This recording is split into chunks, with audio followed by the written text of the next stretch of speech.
Welcome to News Night here on Metro Television. My name is Bridget Osu. Thank you very much for joining us. The headlines tonight.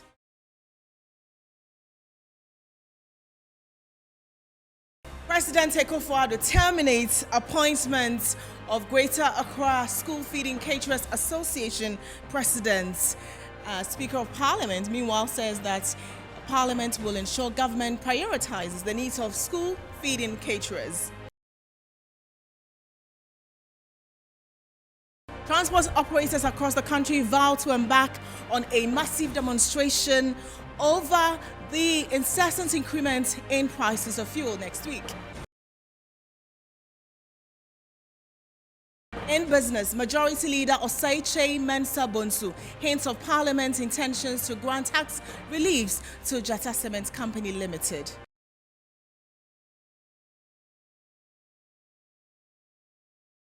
In sports, Black Stars captain DEDE finally meets Parliament Select Committee on Youth and Sport on Ghana's poor showing at the recent African Cup of Nations in Cameroon earlier this year. And on the international front, UK Prime Minister Boris Johnson signals UK's willingness to demine help export grain from Ukraine.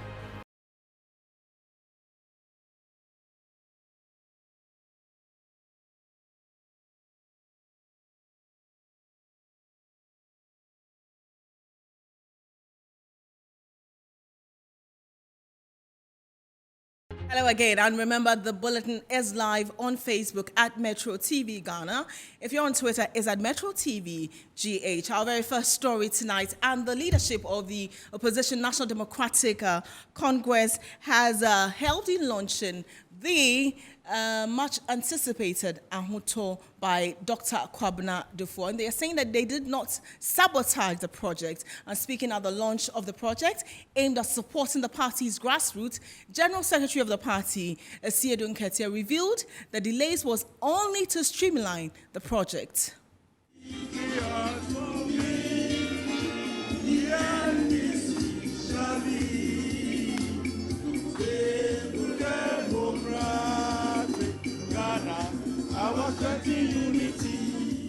After over 2 months of delay, the Dr. Kwabena Duffuor-led Ahuto project, geared towards setting up businesses in all 275 constituencies, has been launched as there appeared to be disagreements among elements of the party over the project's implementation. Speaking at the launch of the project that will create the much-needed funds for the day-to-day running of the NDC at the grassroots level, General Secretary Asiedu Nketia said the delay was not due to bad blood between the leadership of the party and the donor, Dr. Duffuor.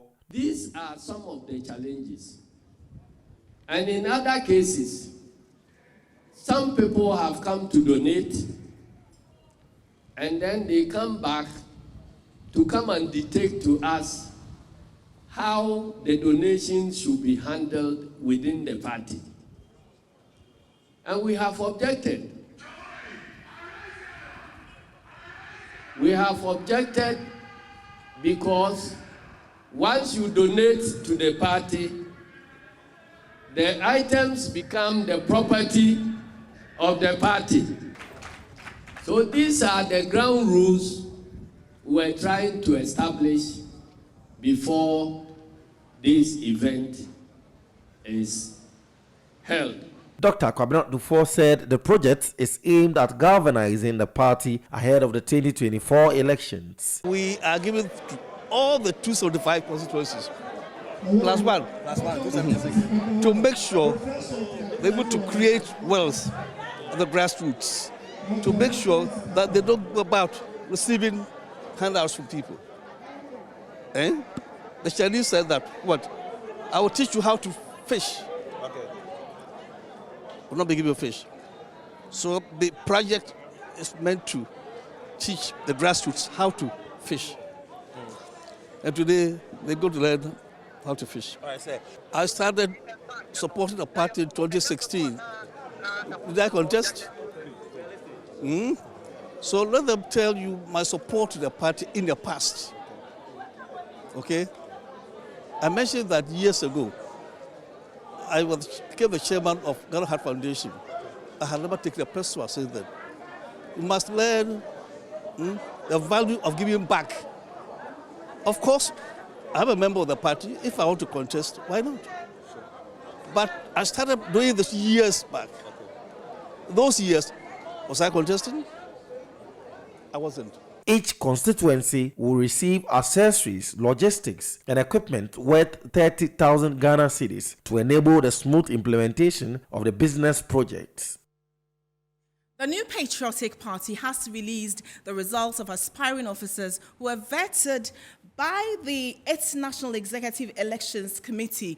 Now, 51 persons submitted their nomination papers before they made their appearance at the vetting committee. I will bring you some of the results, details of some of the results, and chairperson names that have come up: Joseph Ayikwe Otu, Stephen Ayensun team, Sami Crab, Gifty Ama Santuaye, Kwesi Osei, J, Professor Christopher Ameyokunfiso. There are very experienced politicians who have made it. Stephen Asamoah Boateng was also in the chairmanship, who has been vetted. And also Secretary, current General Secretary of the party, John Boydu, Justin Kodjia, Frimpong Idrisu Musa, Frederick Opari, and Sir Charles Bessiu, and Ramsey Ahmed Ajman Prempe. So we'll see what happens. Of course, eyes on the chairman and general secretary. Henry Nana Boache for organizer, Daniel Ni Kwate, Titus Glover, a very famous name, Eric Amakuchum as well, Bright Isilfakumi. So very familiar names, Nana Owusu Fojo, all making it through the vetting there. And women's organizer, will end with a women's organizer. And Kate Jemfwa Ellen Amadako, a very regular panelist we have here, and Hajia Sawudatu Said. All right, so these are some of the names, but very familiar names in the chairmanship race and also in the general secretary race as well. Let's move away from that. And several roads in the central region are in poor state and almost unmotorable. The onset of the rains has worsened the situation. Residents want government's immediate intervention. And our central regional correspondent, Akwesi Adu, has the full story in the following reports.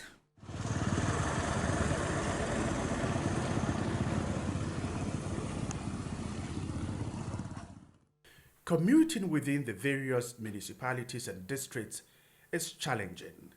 Residents face many hazards from poor roads engaging in their business activities. From pothole-ridden roads to dusty and bumpy ones, residents of Central Region are unhappy. In the Asin Central constituency, the Asin Atonsu Asin Fosu stretch paints a gloomy picture of roads. Two vehicles struggle to pass by each other due to the narrowness of the road. The situation gets worse on market days as gridlocks can last 4 hours. Residents are frustrated.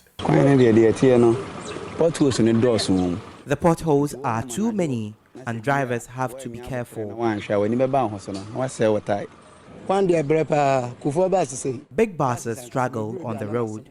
They get stuck and can't be helped. Commander is one of the major townships in the region. It hosts the Commander College of Education, a senior high school, and Ghana's only sugar factory. However, the road linking the community to the main Cape Coast Highway is in a bad state. Drivers who ply the stretch have threatened to embark on a demonstration. The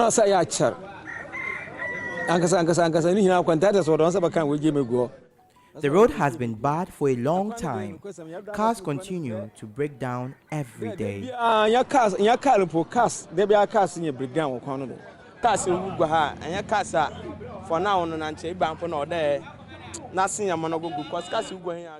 Cars that ply here are new cars, but because of the bad road, our cars keep breaking down.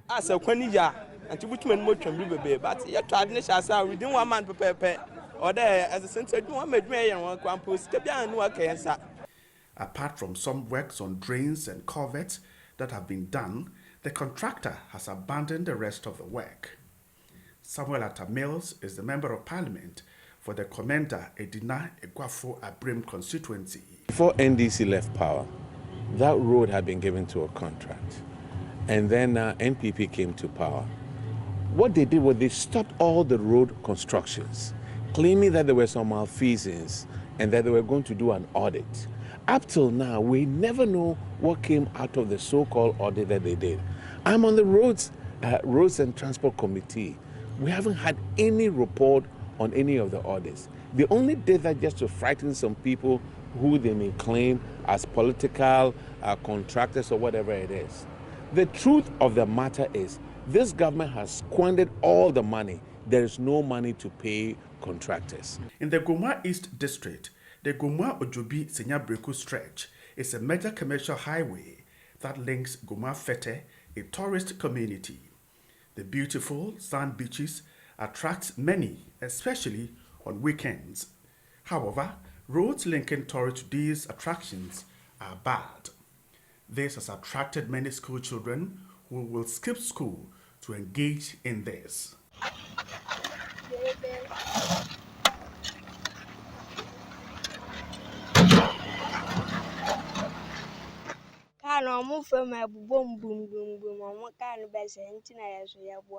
We help fill the potholes so that we can get some monies for ourselves.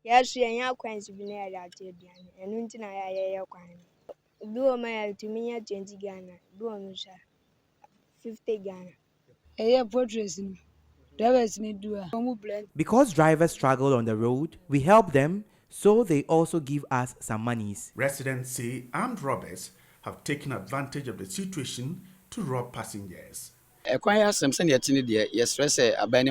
Government should come in to help us. Drivers, passengers, pregnant women are all suffering. Please, government should come in and help Senyabreku. In the Ewutu Senya West District, the Ewutu Breku Obrachre stretch is a district major road. It connects most of the major townships in the district, such as Bontoku, Chocho, Bontrase, Obrachre, through to Bodriase. The road is, however, poor. A portion of the road was recently washed away, leaving commuters stranded. It took the intervention of a Chinese quarry company to temporarily fix the portion that went bad. Some chiefs and residents of the area have called on government to fix the road. Traditional leaders should inform the MP so that he will also tell the Roads and Highway Minister to come in and help.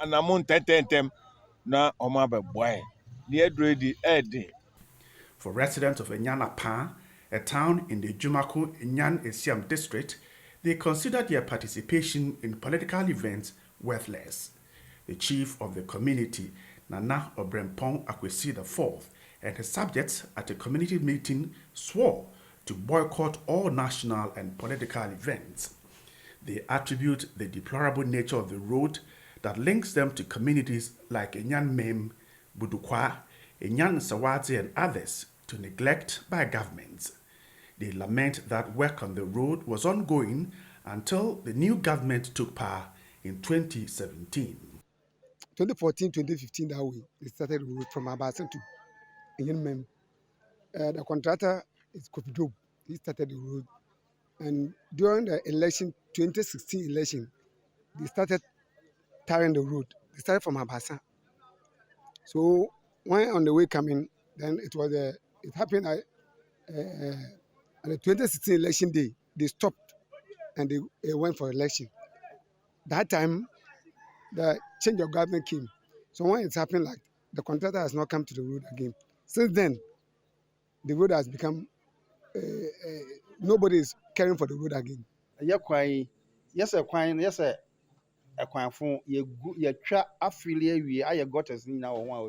The road was almost completed before the elections, but it was stopped, and for the past 6 years, nothing has been done on this road. First project district 6 years. For residents of the central region, bad roads are hampering business activities, and they want central government to step in to save the situation. And some members of parliament in the northern region are demanding a probe into the alleged sale of lands in the Tamale enclave. Now, this follows claims by some residents of Tamale that private developers have commenced construction works on some state lands close to the Tamale West Hospital. Allegedly, all lands surrounding the Tamale West Hospital and the Abuabu Market have been sold out to people close to the governing New Patriotic Party. There was disbelief amongst residents of Tamale until developing these lands. On the back of this development, the NDC MPs, led by the minority leader Haruna Idrisu, are calling on relevant authorities to ensure the cessation of sale of lands belonging to the state in the area. They are also demanding a public inquiry into the alleged sales. Strongly conveying to the President of the Republic and the Minister responsible for lands and forestry and all other state institutions, including the Lands Commission, to freeze forward any further sale, the indiscriminate sale of public lands must freeze for an investigation to understand the justification for the indiscriminate and continuous sale of public lands. The minority leader also called on the President and the Lands and Natural Resources Minister to ensure the reversal of sold lands to the state. Whether it is prison service, whether it's Ghana Health Service, whether it's the Forestry Commission, whether it's the Ghana Education Service, all those lands that were vested in institutions, this government should not proceed further with their sale without the concurrent acceptance and approval of those institutions. The minority leader argues that the Akufo-Addo-led administration is engaging in a nationwide sale of state lands. It is wrong today, wrong yesterday, and wrong tomorrow. And we think that there must be a reversal of those lands back to those institutions. As for Nana Akufo-Addo, whether he respects the tenets of probity and accountability, time will tell. Right, and the national coordinator of the school feeding program, Gertrude Kwashiga, says her outfit has paid up arrears owed school feeding caterers in 12 regions of Ghana. Now, during an unannounced visit by the Speaker of Parliament to the school feeding secretariat, the national coordinator assured plans are far advanced to speed payment to caterers in the 4 other regions who have been on a warpath with government. Caterers and the government's flagship school feeding program have been on strike for weeks due to arrears owed them by the government and inadequate feeding grant. The caterers wanted the government to increase the current daily feeding grant from 97 pesos to 3 cedis per child. These concerns prompted the Speaker of Parliament's unannounced visit to the school feeding secretariat to find out the problems facing the secretariat. I think that for some time now there has been a lot of noise in the media about delay in payment. Caterers, they form themselves into associations, and those associations have not been recognized by us because we don't have those associations, because we are cooking for innocent children, I'll call pro-poor children, who needs our support. And so for that kind of action, we have written to them, and then they come here. We talk to them mostly in this conference room. The Speaker assured his outfit will provide the needed support for the Secretariat to function effectively. Their demand is justified, but as to whether government can reach up to the 3 cedis a day is another issue we all have to discuss. It's with this that I want to call on other stakeholders, including the private sector and charitable organizations, to come on board.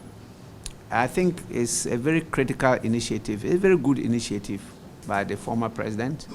It's a national policy that is supported nationally by all of us, and it's passed through various governments.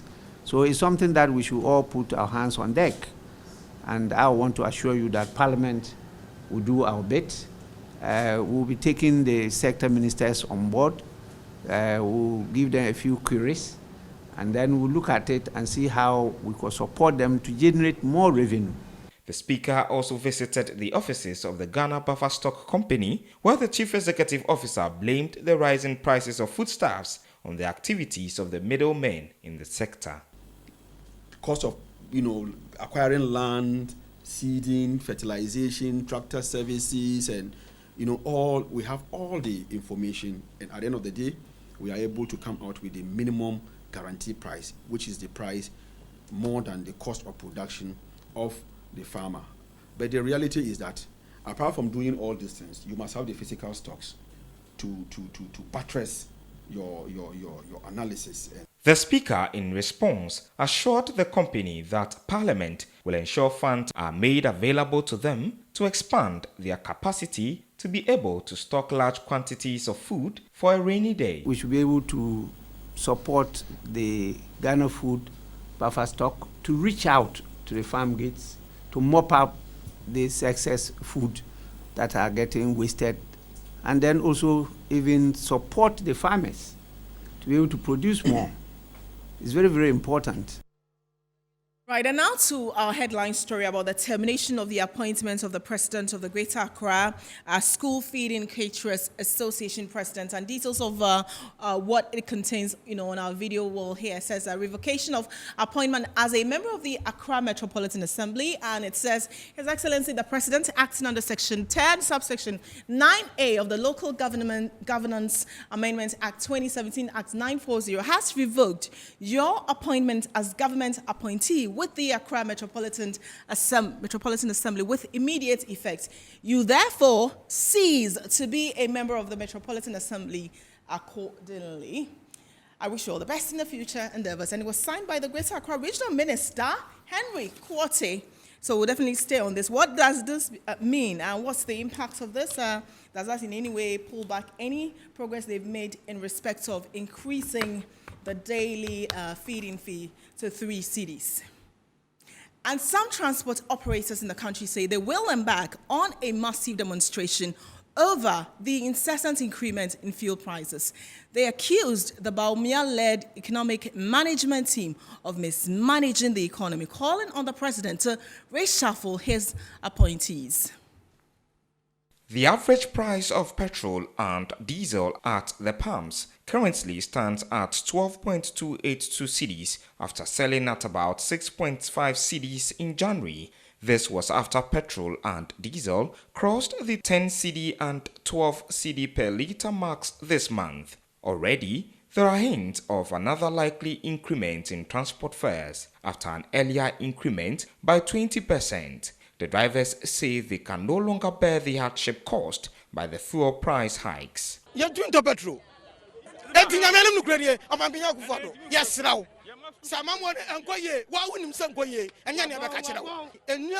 Less than 6 months. Your top petrol, 3 gallons are 1.550. Now, Minia, a Juma Yayano, a question on Mutia. Who will be a short distance, 10 cities. The band number 10 cities. Bear 10, Nwanya, 2 gallons. And the Russia will cry what you are only free. And come one from a or be a Bacasabia, no idea. The teacher who. There you have it. The drivers mean to say that they cannot buy the fuel anymore, calling on government to do something about it. We think that the way things are going up is not normal. Spokesperson of the Coalition of Commercial Transport Operators, National Concerned Spare Parts Dealers and National Okada Riders Association of Ghana, Aminu Yusuf, said they will embark on a demonstration to register their displeasure against the government. We have to compel to call all Ghanaians, drivers, passengers, and everyone that is being affected by this conundrum of problems to join us in this demonstration to tell the government how naked, vulnerable, and helpless he has rendered us. They called on the government to replace the Baumia-led economic management team.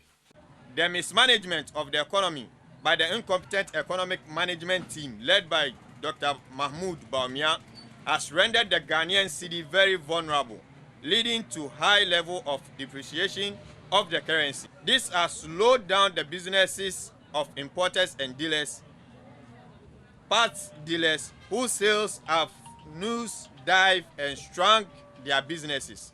This is unacceptable and must not be tolerated anymore.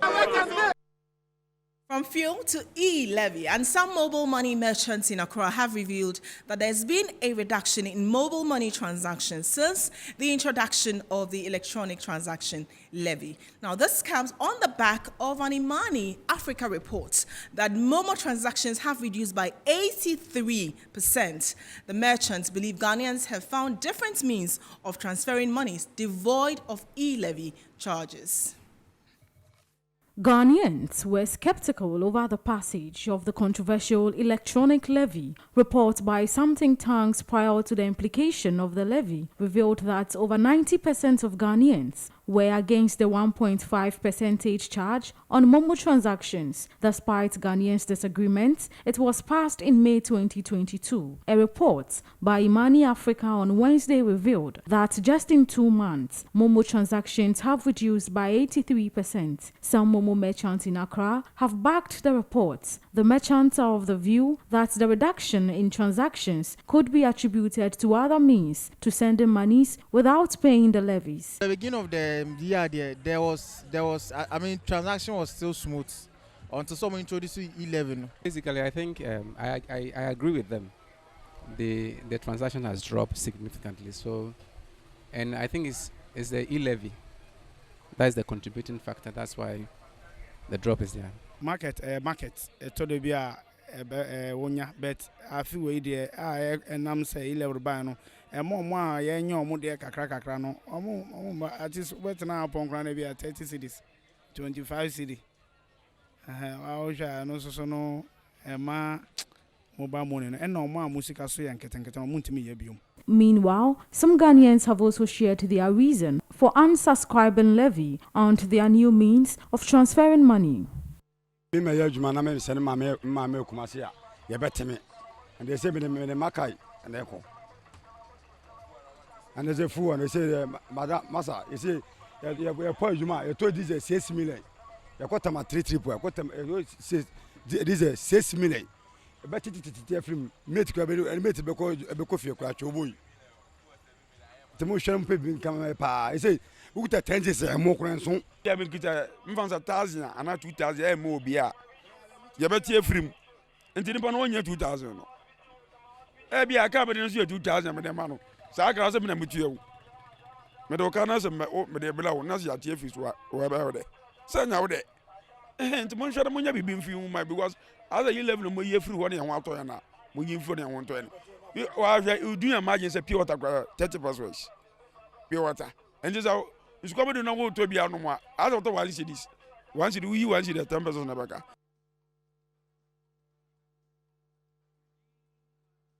You're live on Newsnight with me, Bridget Otu. We'll look at some more stories after the break, including what government intends to do to support the only wholly owned Ghanaian cement manufacturing company, Jata Cement. We'll be right back with more. Stay with us.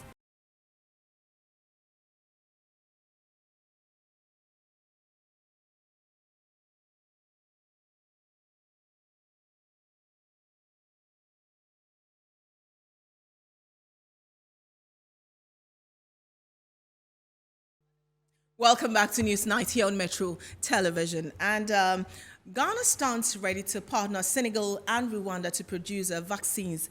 And we'll look at that story on vaccine manufacturing a bit later. But now, graduates of various health colleges who have been posted to health facilities in 2021 to undergo their mandatory internship have threatened to strike on Monday over unpaid allowances since September. They say the Ministry of Health, which is responsible for the payments, have turned a deaf ear to their plea, hence their decision to stop working from June 27. The group, numbering over 2,000, are made up of medical laboratory technicians, nutritionists, disease control officers, as well as nurses and midwife graduates who were posted between September and December 2021. They are undertaking their mandatory internships in various health facilities across the country.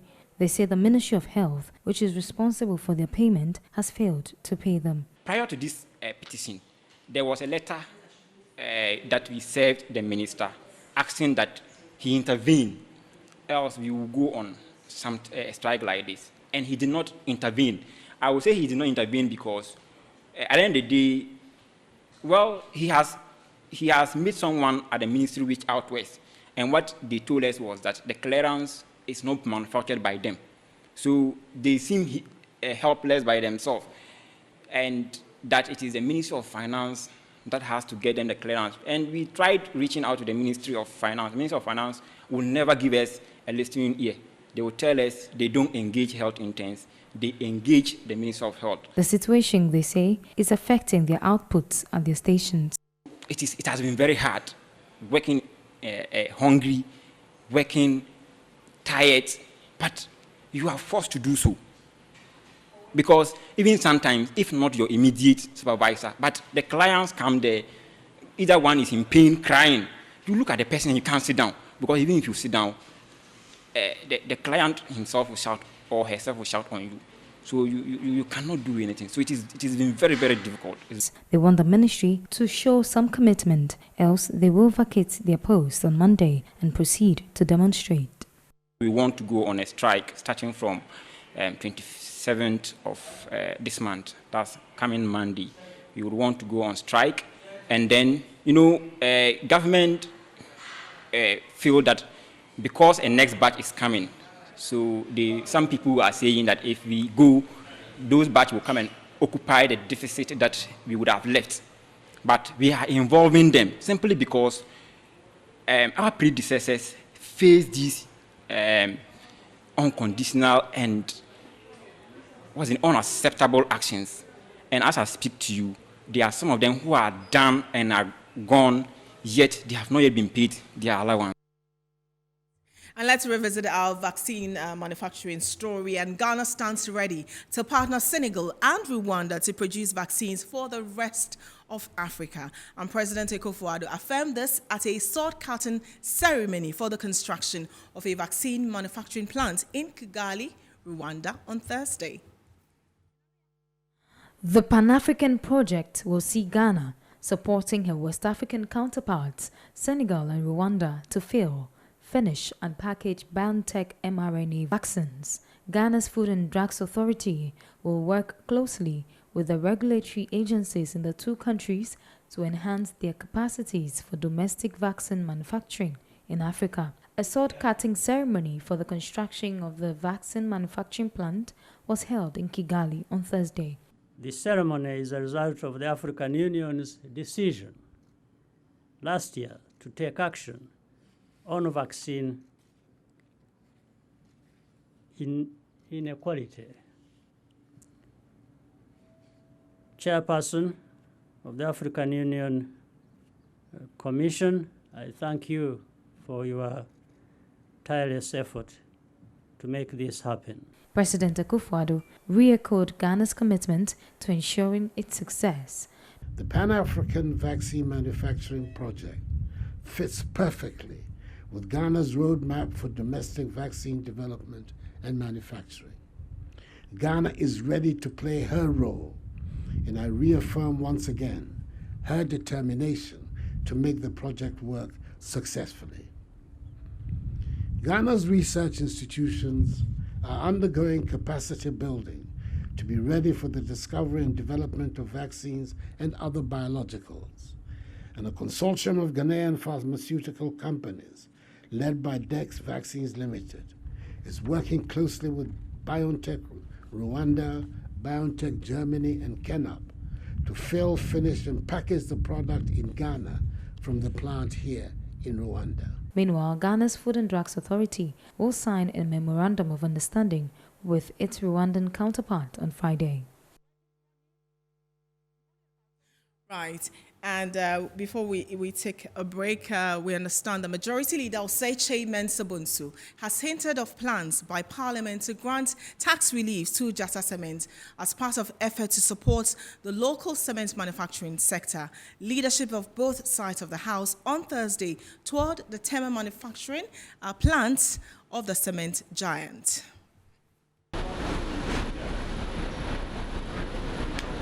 The visit to the Jata Cement Company Limited by the leadership of Parliament and the Joint Committee of Works and Housing and Trade was to enable members appreciate the strides made by the company and potential challenges facing its operational efficiency. Current production is 1.2 million tons of cement a year, but when fully operationalized, the company hopes to increase capacity to 2.6 million tons a year. Majority Leader who led the team from Parliament commended the management of Jatta Cement for creating thousands of jobs for Ghanaians. He hinted of a Parliament plan to grant tax reliefs to the company to enable it to expand capacity and service its operational cost. We must commend him for what he has done, the courage that he has displayed, and it's for Parliament to come together to assist him to overcome the teething problem that he's facing, including some exemptions that he may need in the import of equipment. We have Minority Leader Haruna Idrisu expressed worry over the cost of power, which was negatively affecting the economic fortunes of the company. Is to wake up the political elites of Ghana to grow above petty partisanship and grow indeed truly Ghanaian indigenous businesses, regardless whether the person has this political color or that color, should not be a guiding factor in determining who does what in our country. And therefore, it only reminds me that the opportunities of Ghana must be to the benefit of every Ghanaian. And if there is any potential Ghanaian businessman who is capable of showing promise and working to succeed, we should together support that person. Businessman Ibrahim Mahama, who is also the Chief Executive Officer of Jatta Cement Limited, expressed gratitude to Ghanaians for embracing the Jatta brand. I must say on record that, look, I commend Ghanaians for supporting us in this. When we came in, we thought that we wouldn't have the traction we currently have, but we've been very, very happy with the response to the cement that has actually filtered into the market. Our competitors or our seniors in the game have felt our presence, and going forward, your support would really cement us to be able to do better. He also appealed to government to support the local cement industry to enable it to remain competitive and drive growth.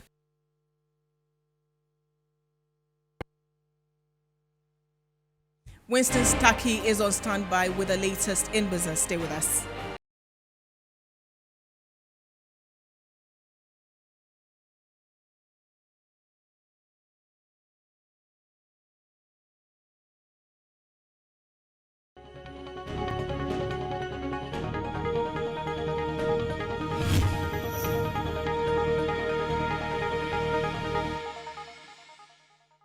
Welcome back to Newsnight Live on Metro TV. My name is Winston Take. And now to our first business story. Vice President Dr. Mahmoud Bawumia has acknowledged interventions by data giant Onyx Data Center in complementing the effort to make digitalization thrive in the country. According to him, such strategic investment will assist the government realize the country's digitalization goals.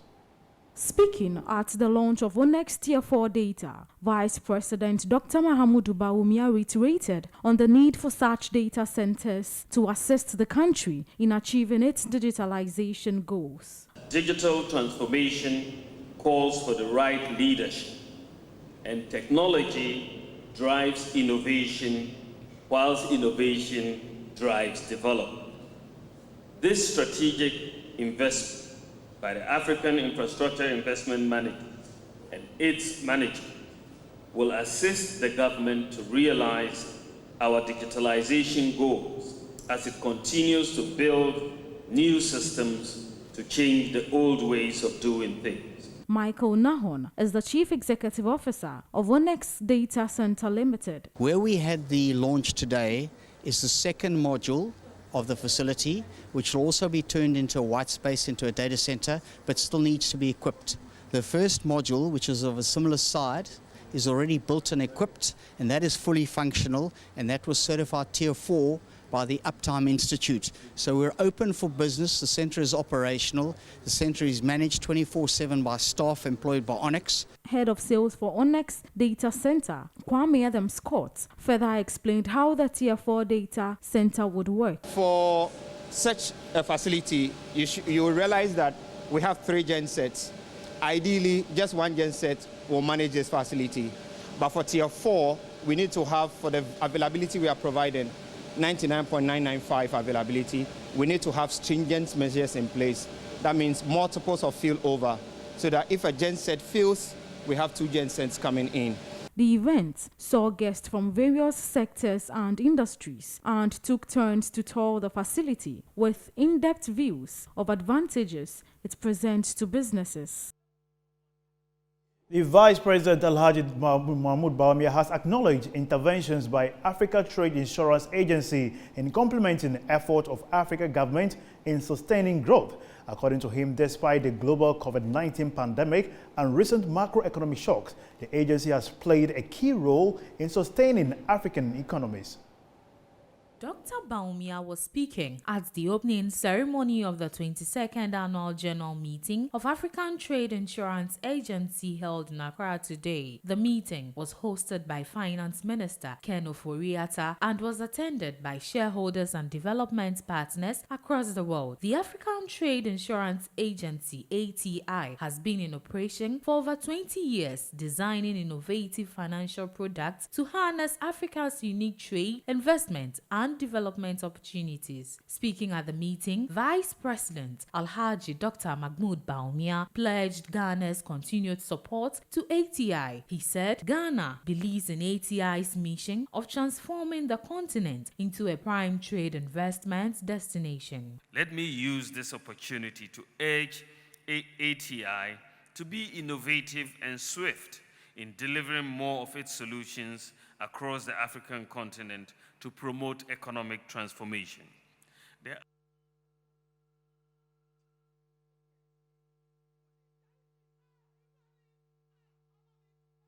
Away from that, insurance companies have been urged to rely on research to develop policies that will meet the needs of customers. Such policies, according to the former president of the Ghana Insurance Association, Emmanuel Baba Mahama, could motivate the public to patronize insurance packages and help usher in a regime of increased insurance coverage.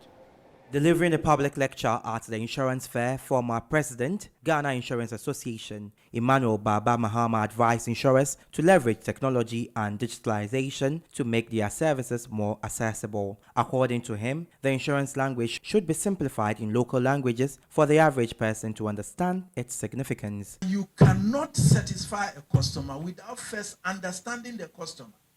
And you understand the customer by doing market research to put yourself in his or her shoes so that you can then serve that customer.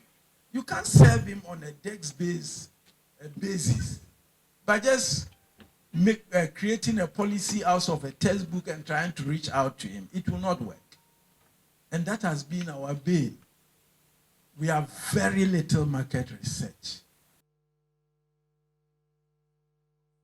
That'll be all for business here on Newsnight. My name is Winston Taki. We take a break. We'll be back with sports with Phil John Corsi. Stay tuned.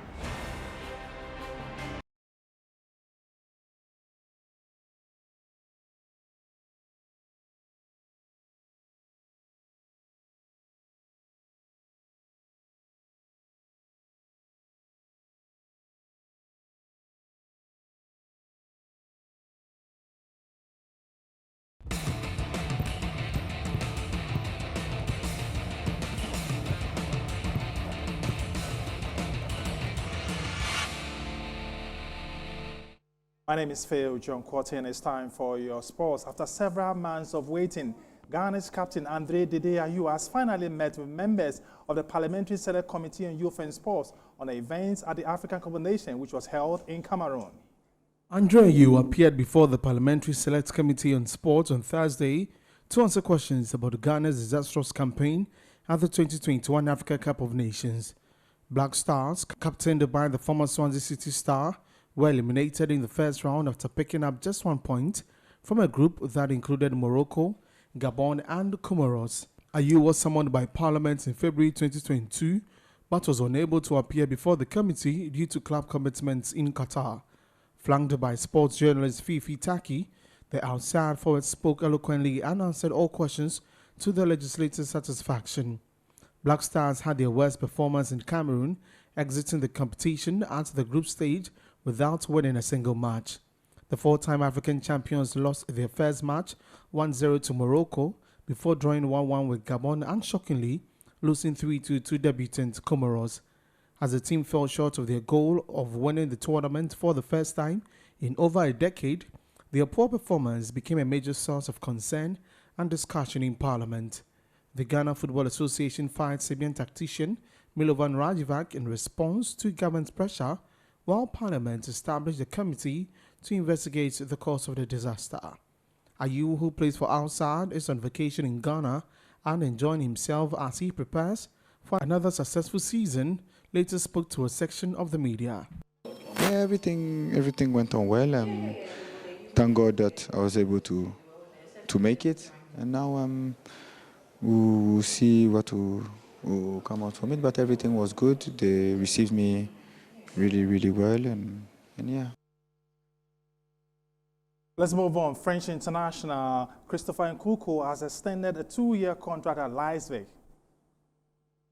Nkunku has signed a 2-year contract extension at RB Leipzig, keeping him at the club until 2026. The fresh terms come hot on the heels of a sensational 2021-2022 campaign from the attacking midfielder, who registered 20 league goals and 13 assists en route to being voted as Bundesliga Player of the Season. He also spearheaded Leipzig's triumphant DFB Cup run and became a full France international. I am pleased to continue wearing the RB Leipzig shirt after a great achievement in winning the DFB Cup.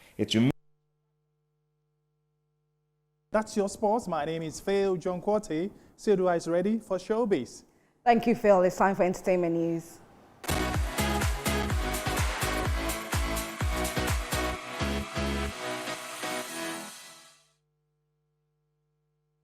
My name is Sedua Akumia. Ghanaian actor and show host Kweku Menu said during an interview with Metro News that when it comes to acting in Ghana, the main hub is in Kumasi. You will be a minister. A minister can be assigned, but may have never stepped foot ever in Kumasi. But when we speak of Ghanaian movies, Kumasi is the main hub.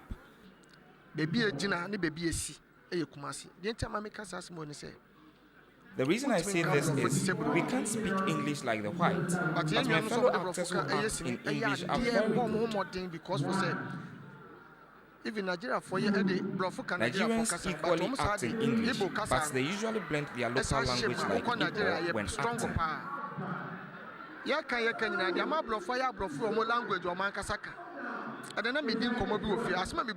I was having a conversation earlier, and the question I asked was, what is education? We always say someone is smart or doltish. Why is that difference? The one who doesn't speak English is seen as doltish, but we always forget that English is a foreign language. A white man who can't speak Twi, we don't call him that. But by the standards we have, it means a white person who can't speak Twi should also be called down. We need to learn to educate ourselves. In Ghana, anyone who speaks the local language is seen to be a villager.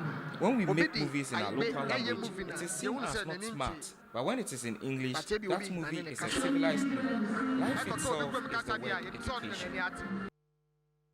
Well, it's Thursday and a perfect day for some throwback. Ghanaian songstress Efia, originally known as Jane Awindo, won Ghanaian Musician of the Year at the 5th edition of the City People Entertainment Awards on June 23, 2014. The event was successfully held at the 10 Degrees Event Center, Billings Way, Oregon, Lagos. Efia was nominated in the same category with Kaki, Irene Logan, Becca and Ms. V. Well, that's it for entertainment news. My name is Isiedua Akumia. Bridget? Thank you very much, Isiedua. International news is next.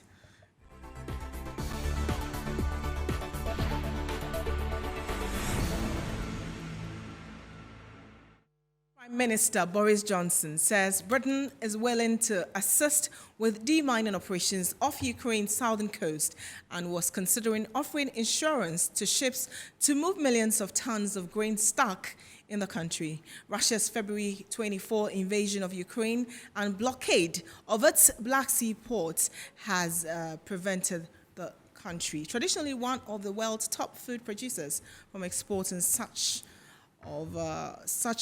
more than 20 million tons of grain stored in its silos. All right, so that will do for Newsnight. Thank you very much for joining us. My name is Bridget Otu. Have a very good evening, and see you tomorrow. Good evening.